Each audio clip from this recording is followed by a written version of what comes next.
곧 예배가 시작됩니다. 온라인으로 하나님께 드리는 예배에 정성을 다해 임해 주시기 바랍니다. 온 가족이 함께 모여 거룩하게 예배를 드립니다. 부모가 아이들의 훌륭한 영적 교사 역할을 하시길 바랍니다. 단정한 복장으로 예배를 드립니다. 성경책을 지참합니다. 예배 10분 전부터 예배 준비를 완료하고 기도합니다. 올바른 자세로 모든 순서에 정성을 다해 참여합니다. 핸드폰보다는 TV나 컴퓨터 모니터로 예배를 드립니다. 예배에 집중하여 하나님의 은혜를 기대합니다. 헌금은 정성껏 준비해서 우편으로 보내시거나 직접 교회 사무실 헌금함에 봉헌합니다. 영원한 그 사랑, 예수보다 더 큰 사랑, 그 누구도 줄 수 없네. 우리에게 자유 주신 그 큰 사랑, 예수보다 더 큰 사랑, 그 누구도 줄 수 없네. 우리에게 자유 주신 우리 한 번 더 고백합시다. 그 예수보다 더 큰 사랑, 예수보다 더 큰 사랑, 그 누구도 줄 수 없네.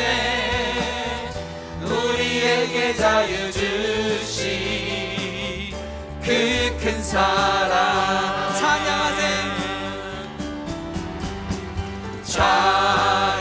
찬양하세.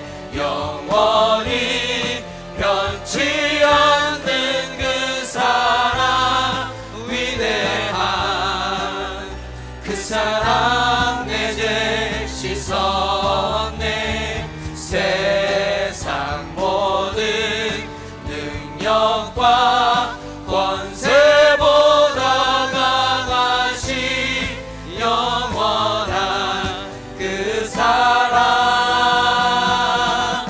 예수보다 더 큰 사랑, 그 누구도 줄 수 없네.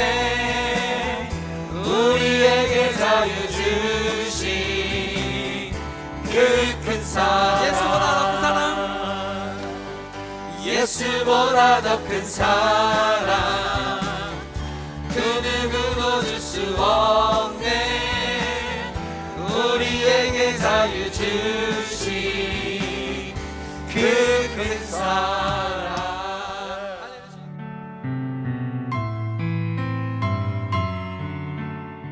하나님이 모든 기쁨과 평강을 믿음 안에서 우리에게 충만케 하사 성령의 능력으로 소망이 넘치게 하시기를 간구합니다. 말씀과 기도로 거룩하여질 수 있도록 우리의 죄와 허물을 주의 보혈로 정결케 하여 주시고 선한 영을 부어주셔서 예배드리게 하여 주시옵소서. 슬플 때는 찬양으로 힘을 얻게 하시고 지치고 고난 삶의 어려운 문제들을 만날 때에는 성령의 보혜사께서 말씀을 생각나게 해주셔서 그 말씀으로 넉넉히 이겨낼 수 있는 힘을 베풀어 주신 좋으신 하나님께 감사를 드립니다. 하나님의 은혜와 예수 그리스도의 보혈 위에 세워진 성전에서 마스크를 벗고 우리 모두 함께 모여 마음껏 찬양드리며 예배드릴 수 있는 그날이 속히 오기를 간절히 사모하며 기도합니다. 하나님 아버지, 성전에서 흘러나오는 하늘나라의 양식을 오늘 어미조 전도사님을 통하여 공급해 주셔서 감사합니다. 하늘 문을 여시고 성령의 기름을 부어 주시옵소서. 우리가 하나님의 말씀을 듣기를 원합니다.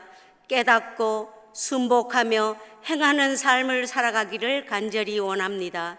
성령 하나님, 우리에게 긍휼과 자비를 베풀어 주시옵소서. 성령의 능력으로 우리 가운데 임하여 주시옵소서.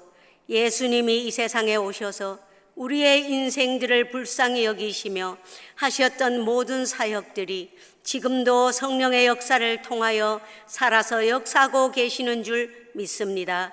우리에게 회개의 영을 부어주셔서 영혼을 소생시켜 주시고 병든 우리의 지체들을 만져주셔서 온전케 치료하여 주시며 상하고 깨진 마음을 회복시켜 주시며 우리 사랑하는 지체들에게 물질을 벌 수 있는 재능을 주셔서 경제적인 어려움으로 인하여 낭망하지 않게 해주시고 세계 곳곳에 나아가 지금 어려움에 처해 있는 선교사님들에게 기도와 물질로 함께 동역할 수 있는 우리 교회 되게 하여 주시옵기를 간절히 기도합니다. 하나님 아버지, 우리의 자녀들이 이 어려운 때를 지나는 동안 주님을 깊이 말씀과 기도로 만나는 은혜가 있게 하여 주시옵기를 기도드리며 우리의 인생 가운데 찾아와 주셔서 구원의 은총을 베풀어 주신 우리의 소망 되시는 예수 그리스도 이름으로 감사드리며 기도합니다. 아멘.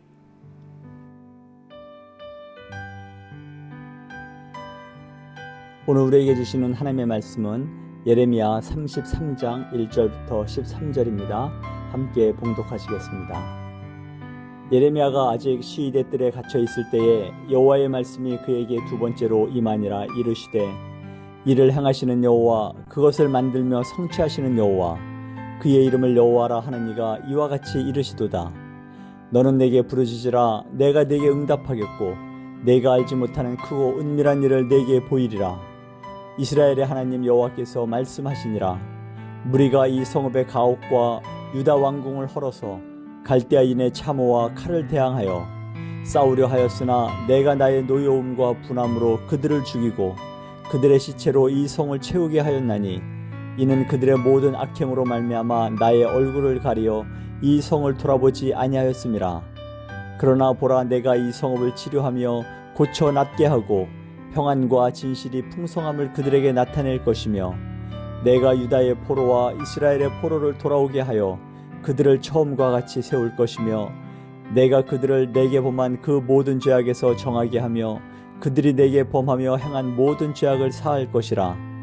이 성읍이 세계 열방 앞에서 나의 기쁜 이름이 될 것이며 찬송과 영광이 될 것이요 그들은 내가 이 백성에게 베푼 모든 복을 들을 것이요 내가 이 성읍에 베푼 모든 복과 모든 평안으로 말미암아 두려워하며 떨리라. 여호와께서 이와 같이 말씀하시니라. 너희가 가리켜 말하기를 황폐하여 사람도 없고 짐승도 없다 하던 여기 곧 황폐하여 사람도 없고 주민도 없고 짐승도 없던 유다 성읍들과 예루살렘 거리에서 즐거워하는 소리, 기뻐하는 소리, 신랑의 소리, 신부의 소리와 및 만군의 여호와께 감사하라. 여호와는 선하시니 그 인자하심이 영원하다 하는 소리와 여호와의 성전에 감사제를 드리는 자들의 소리가 다시 들리리니 이는 내가 이 땅의 포로를 돌려보내어 지난 날처럼 되게 할 것임이라. 여호와의 말씀이니라. 만군의 여호와께서 이와 같이 말씀하시니라. 황폐하여 사람도 없고 짐승도 없던 이곳과 그 모든 성읍에 다시 목자가 살 곳이 있으리니 그의 양떼를 눕게 할 것이라. 산지 성읍들과 평지 성읍들과 네겝의 성읍들과 베냐민 땅과 예루살렘 사면과 유다 성읍들에서 양떼가 다시 계수하는 자의 손 아래로 지나리라. 여호와의 말씀이니라. 아멘. 오늘 말씀은 예레미야 33장 1절에서 13절입니다. 저는 오늘 말씀의 제목을 본문에서 따서 일을 행하시는 여호와, 성취하시는 여호와로 정해 봤습니다. 1절에서 13절에 보면은 여호와의 말씀이라는 말이 6번이나 언급되는데 이것은 하나님의 약속은 반드시 이루어지고 때가 가까워지고 있다는 강력한 표현이라고 생각합니다.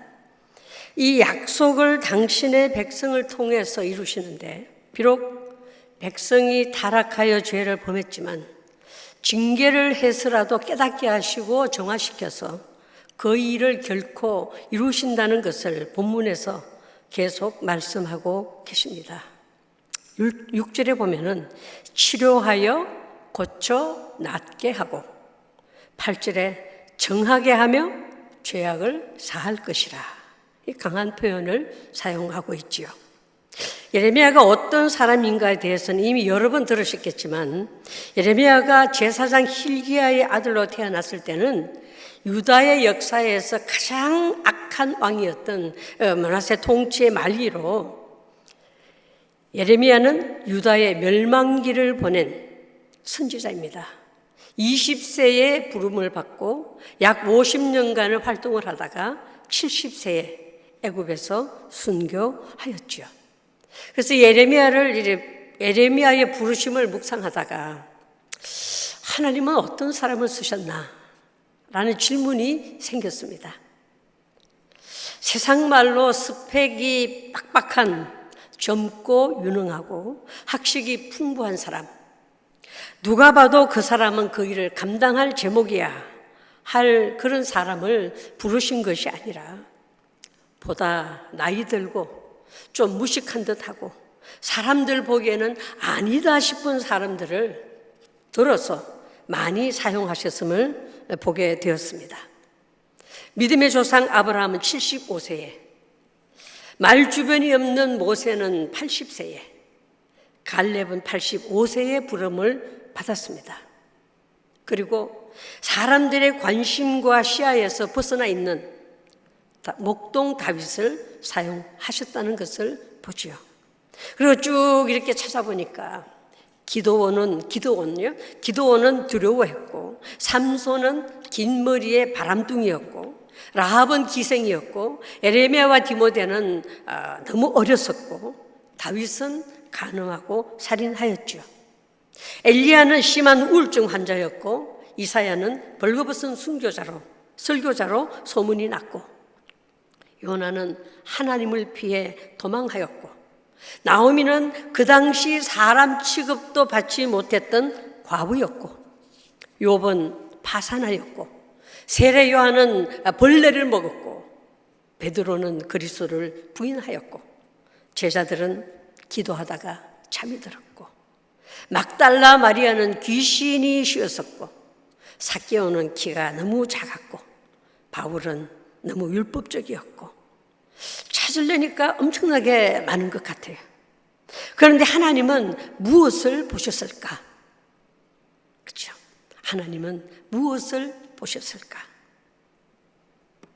그럼에도 불구하고 이것이 하나님의 방법이라면 어쩌면 그렇기 때문에 쓰일 수 있었을지도 모른다라는 생각을 하게 되었습니다. 예레미야도 처음 부름을 받았을 때의 상황이 예레미야 1장에 보면은 그는 여호와께서 그의 모태에 짓기 전에 성별되었다고 했어요. 그래서 여러 나라의 선지자로 세우기로 택정되었다고 하셨을 때에 예레미야가 뭐라고 말했습니까? 슬프도소이다. 주 여호와여 보소서. 나는 어린 아이라 말할 줄을 알지 못하나이다. 그 큰 사명을 받기에는 아무것도 모르는 어린아이 같아서 그 큰 일을 감당할 제목이 안 된다고 고백하지요. 그럼에도 불구하고 하나님께서는 예레미야를 통해 당신의 계획된 일을 하시겠다고 하셨습니다. 하나님의 일꾼, 택하심의 기준은 어디에 있을까? 예레미야를 통해 다시 한번 보게 됩니다. 북왕국 이스라엘이 아수르에 멸망당하고 이제 남은 남왕국 유다까지 바벨론에 멸망당할 그 위기에 처했을 때 눈물로 호소하며 예언 활동을 한 선지자인데 특이하게도 그의 성격을 연구한 학자들에 의하면 그는 그렇게 거친 예언자의 삶을 살 만큼 터프한 사람이 아니라고 했어요. 터프한 성격의 사람이 못 된다고 했어요. 그는 여성처럼 정이 넘치는 사람이었다고 했어요. 자신의 부족함을 하나님께 정직하게 아뢰며 때로는 하나님 사람을 잘못 고르셨다고 푸념하는 그런 사람이었다고 합니다. 그런데요, 다른 것이 뭐냐면은 백성들의 죄에 대해서는 단호했고 아무리 어렵고 힘들고 절망적인 위협이 다가와도 하나님께서 주신 사명을 하나님의 지시에 따라 감당하고 가겠다는 확고한 신념과 자세가 분명했던 선지자였습니다. 하나님의 지시에 하나도 어김없이 따르던 자였기 때문에 그는 평생 결혼도 하지 않고 독신으로 살다가 갔습니다. 그는 진정한 하나님의 사자, 하나님께서 보내신 예언자였음에도 사람들은 그를 무지무지 싫어했죠. 그래서 사람들은 예레미야를 여러 번 죽이려고까지 하였습니다. 심지어 그의 고향 사람들까지 협박을 하였습니다. 이쯤 되면 나는 못해 하고 두 손 두 발 틀고 그만두겠지만 예레미야는 죽기를 각오하고 여호와의 말씀을 하나도 가감하지 않고 그대로 전하는 것을 보면서 하나님이 그래서 예레미야를 택하셨구나 라는 생각을 하게 되었습니다. 여러분, 우리는 문제를 해결할 능력은 가질 수 없지만 주어진 사역을 감당할 능력은 없지만 예레미야처럼 부르심에 대한 태도는 바꿀 수 있음을 깨닫습니다. 하나님의 부르심에 대한 태도는 바꿀 수 있음을 깨닫는다는 거죠. 태도가 바뀌면 생각이 달라지고 믿음이 바뀌게 되고 믿음이 달라지면 행동이 바뀌고 더 나아가서는 인생이 바뀌게 된다고 하였습니다. 다시 한번 말씀드릴게요. 부르심에 대한 태도는 바뀔 수 있습니다. 태도가 바뀌면 생각이 달라지고 믿음이 바뀌게 되고 믿음이 달라지면 행동이 바뀌게 되고 더 나아가서는 그 사명을 감당할 만한 제목이 된다라는 것이죠. 자기 나라가 망한다는 소리를 듣고 좋아할 사람은 없습니다. 지금 선지자 예레미야는 남유다 백성들에게 유다가 곧 망하게 될 것이라고 말하다가 반역죄로 인해서 갇혀 있는 상황이죠. 감옥에 갇혀 있으면서도 이 유다의 마지막을 보면서 눈물로 하나님 앞에 기도하고 있을 때에, 언제요? 갇혀 있을 때에 예레미야에게 여호와의 말씀이 두 번째 임하였다고 1절에서 말씀을 합니다. 그리고 무슨 말씀을 또 하시냐면 2절에 보면은 일을 행하는 여호와, 그것을 만들어서 성취하시는 여호와, 그 이름을 여호와라 하는 이와 같이 이르시도다. 갇혀있는 예레미야에게는 하나님께서 힘을 실어주시고 소망의 말씀이 되셨던 것입니다. 이와 같이 우리도 코로나 바이러스로 인해서 갇혀있는 것 같은 생활을 하고 있지만, 모든 것이 끊어진 것 같은 상황 속에 있지만, 일을 행하시는 여호와, 성취하시는 여호와라는 말씀을 오늘 아침 아멘으로 받으시고 힘을 내시고 소망을 가지시길 바랍니다. 일을 행하시는 여호와는 그 누구와 상의할 필요도 없이 그분의 주권적인 뜻대로 마음껏 일하실 수 있으신 하나님을 뜻하시는 거죠. 그리고 여호와라는 칭호는 이스라엘 백성을 출애굽시키실 때에 주신 말씀으로 나는 스스로 있는 자라 라는 의미로 말씀을 하셨습니다. 또 그것을 만들며 성취하는 여호와라는 말씀은 능력의 손으로 창조하시다라는 의미와 함께 모든 것을 이루시고 행하시는 분이시라는 의미입니다. 그래서 하나님께서는 아무 때나 모든 것을 만드시는 것이 아니라 모든 것이 그분의 완전한 계획 가운데 있으며 이를 통해서 성취하시는 하나님이심을 말씀을 하고 있습니다. 3절을 봅니다. 3절을 보면은 너는 내게 부르시더라 내가 내게 응답하겠고 내가 알지 못하는 크고 엄밀한 일을 내게 보이리라. 그렇죠? 우리가 할 수 있는 일은, 아니 하나님께서 우리에게 할 수 있는 말씀은 이거라는 것입니다. 너는 부르짖고 나를 의지할 것밖에는 다른 것이 없다라는 것이죠. 그래서 우리가 할 수 있는 일은 하나님께 부르짖고 의지하는 일뿐이다라는 것입니다.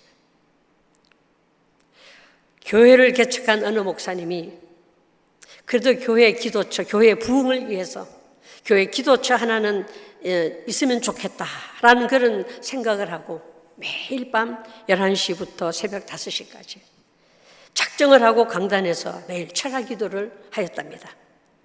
근데 거의 매일 새벽 2시쯤이면은 영적 체험을 하곤 했는데, 그날도 어김없이 새벽 2시쯤 되었는데 마음속에 주님의 음성이 들렸답니다.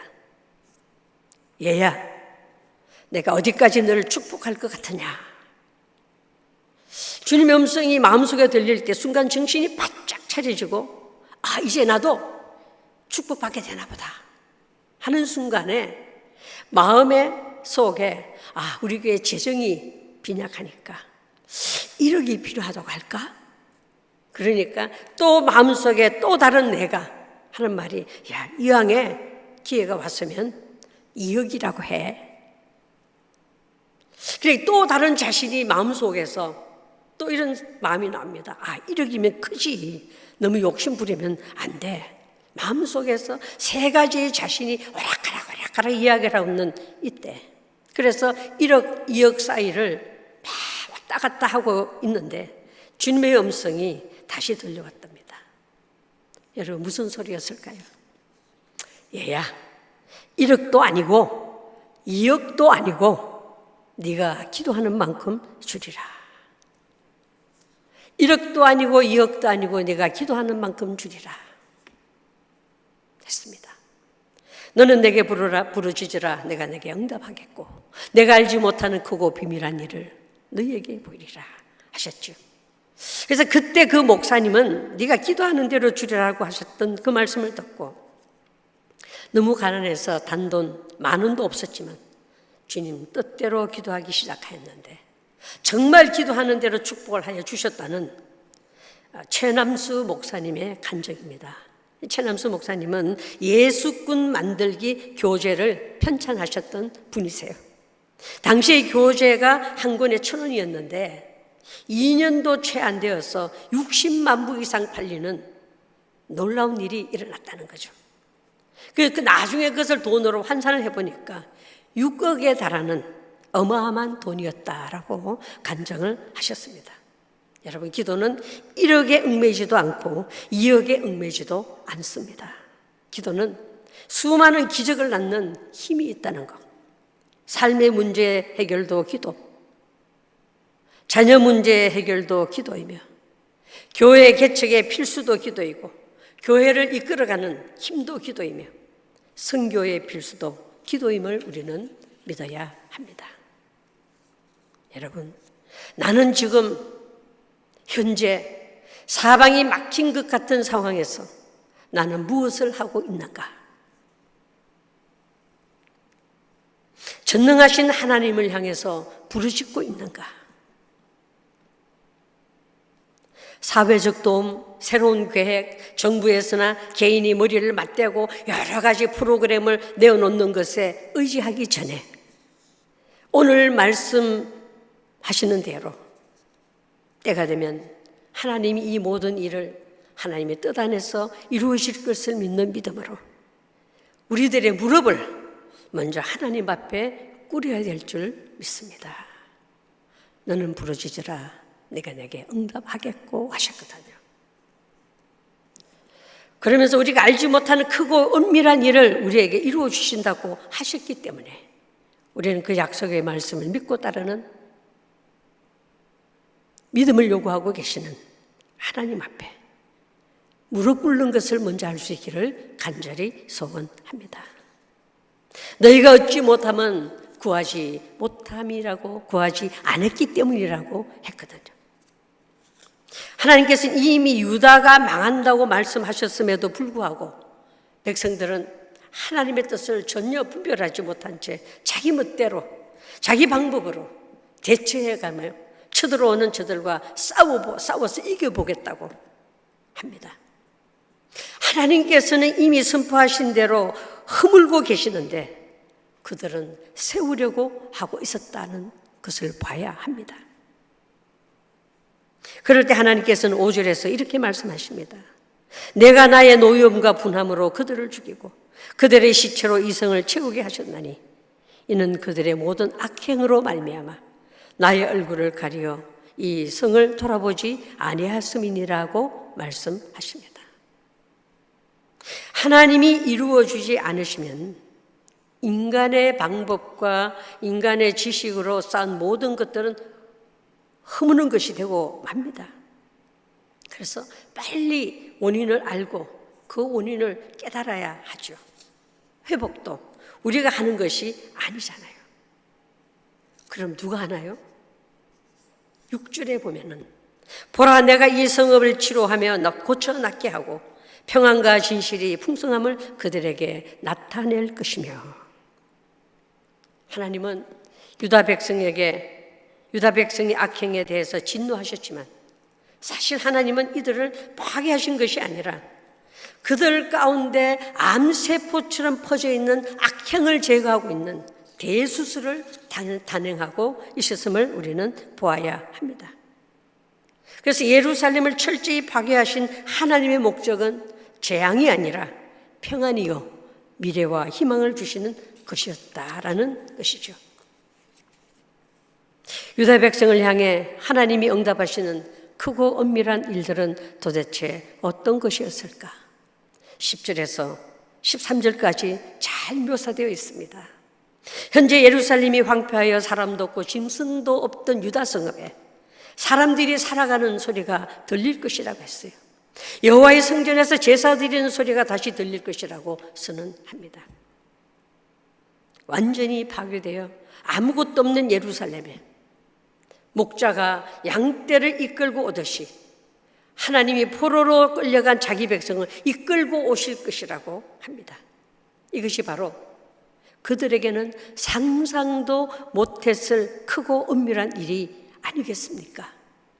이 일을 위해서 너는 내게 부르짖으라 하셨던 것인 것 같아요. 모든 일을 행하시는 분도 여호와 하나님이시고 성취하시는 분도 여호와 하나님이시고 우리의 기도에 응답하시는 분도 하나님이시고 우리가 알지 못하는 크고 엄밀한 일을 보여주시는 분도 하나님이심을 믿습니다. 반면에 내 스스로의 힘으로 해보려고 하는 것을 일순간에 허물어 버리시는 분도 하나님이시고 내 능력과 모든 상태를 아시고 치료하시는 분도 하나님이심을 우리는 믿습니다. 유다 백성들이 하나님 앞에서 바벨론 포로로 끌려갈 수밖에 없었던 이유를 다시 한번 생각해 볼 수 있기를 바랍니다. 하나님만을 섬기라 해도 말씀에 순종하지 않고 이방신을 섬기고 지속적으로 불순종했기 때문에 그렇게 된 것이잖아요. 선지자들을 통해서 경고를 받았지만 귀를 막고 그 소리에 귀 기울이지 않았기 때문에 결국 그러한 고난을 겪게 되고 징계를 받게 되었던 것입니다. 결국 바벨론 포로로 보낼 수밖에 없는 환경에 그들을 내놓으시면서 우리 하나님의 마음도 아프셨을 것은 분명합니다. 자녀를 징계할 때 웃으면서 할 수 있는 부모는 없잖아요. 자녀가 아파하는 것보다 더 아픈 것이 부모의 심정입니다. 여러분, 갇혀 있는 것과 같은 현재 우리들의 일상생활에서 이제 우리가 먼저 해야 할 일이 무엇인지 깊이 반성해보는 아침이 되시기를 바랍니다. 하나님 앞에서는 세상이 요구하는 그런 스펙이 필요가 없습니다. 기도와 절대적인 순종이 하나님이 기뻐하시는 스펙임을 믿습니다. 하나님은 당신의 백성들을 절대 포기하지 않으실 뿐 아니라 일을 행하시는 여호와, 성취하시는 여호와 하나님이 바로 우리 모두의 하나님이심을 믿고 이 어려운 시기를 우리가 극복해 나가는, 하나님이 요구하시는 너는 내게 부르짖으라 내가 내게 응답하겠고 하시는 그 말씀을 부여잡고 우리가 먼저 하나님 앞에 무릎을 꿇는 저와 여러분 모두가 되시기를 간절히 소원합니다.